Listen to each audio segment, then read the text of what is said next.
Nabi semaya tak sedok kecek lah keindahan sembahyang dia. Dia rokok, dia bergerak. Kita tengok pun lain dah.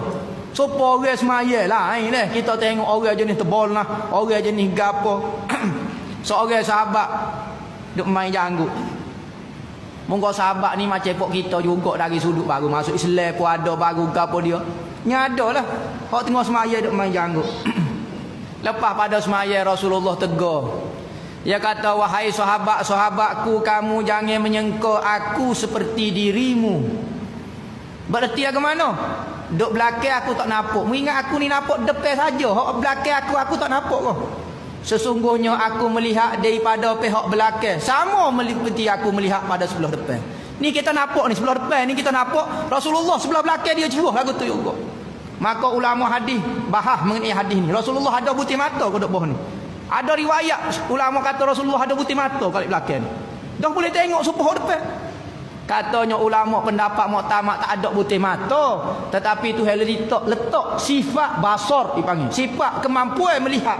Sebagaimana kemampuan melihat tu letak di butir mata, maka butir mata tu boleh melihat, maka dia letak kemampuan di belakang ni, maka belakang ni boleh melihat. Sifat tu benda lain, zat benda lain. Kalau kita mengaji dalam ilmu tauhid, benda lain-lain berlaku. Maka sahabat Rasulullah kata aku boleh tengok sebelah belakang. Maka ada sahabat tengah semaya duk main janggut, mikir masalah gapo dia.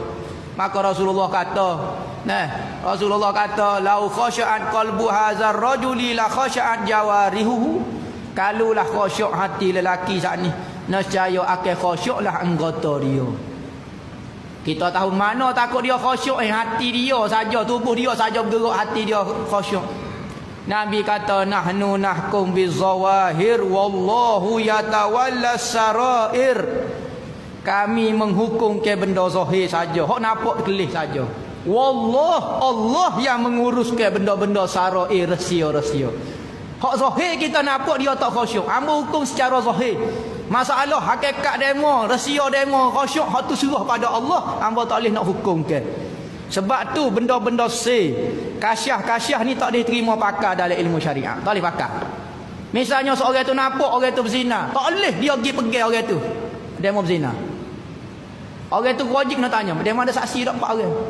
Kalau dia awak naik kepada qadi, wajib qadi kena tanya, dia mau ada saksi ke tak 4 orang. Hamba kasyah, hamba nampak kahwin ni duk tengah berzina. Kasyah tak boleh pakar. Syariat kena pakar 4 orang. Ada saksi? Oh tak ada demo kena reject. Wali hak kasyah kena reject. Kena reject. Rasulullah pernah tegur Sayyidina Ali, pernah tegur Sayyidina Osman. Bapa? Ada orang mari temu dengan Rasulullah, Sayyidina Ali nampak zina kahwin ni ya Rasulullah. Rasulullah kata, Ali dia. Jangan kecek lagu tu. Ada saksi 4 orang. Saya nampak ya Rasulullah. Rasulullah faham lah nampak lagu mana tu, ya bukan gingit dah. Bukan pok kita jenis tai siap. Ni, korek lubang umur orang dok. Ni, Rasulullah faham lah Sayyidina Ali tengok dengan pandangan mata kasyah. Maka Rasulullah kata, Ali, mu ada 4 orang saksi ke tak? Mu nak kecek lagu tu. Saya nampak ya Rasulullah. Aku tahu tapi mu ada 4 orang saksi ke tak? Tak ada, muka mata kasyah tak boleh ada saksi. Jangan kecek lagu tu, kita hukum secara zahir. Wallahu yatawalla sarair. Sayyidina Osman mari tengok ada tanda orang zina ya Rasulullah. Senyap Osman, jangan nak kecek lagu tu kata. Bukan kata salah tetapi tak jadi hukum. Sebab tu mimpi tidak boleh jadi hukum. Misalnya kita mimpi esok hari raya, baru 15 hari puasa raya dah. Tengok lagu mana mimpi Rasulullah mari royak kita raya. Maka ulama kata bermimpi itu betul, tetapi ingatan kita yang tidak betul. Kerana apabila kita tidur, ingatan kita tidak stabil, maka apa yang diucap oleh Nabi kita tak boleh nak ingat betul. Maka mimpi tu ulama tak sanggup dah. Kalau mimpi temu Rasulullah kata esok hari raya, tak boleh buat hujah. Kena kita tengok juga anak bola. Nampak anak bola. Okey, esok raya.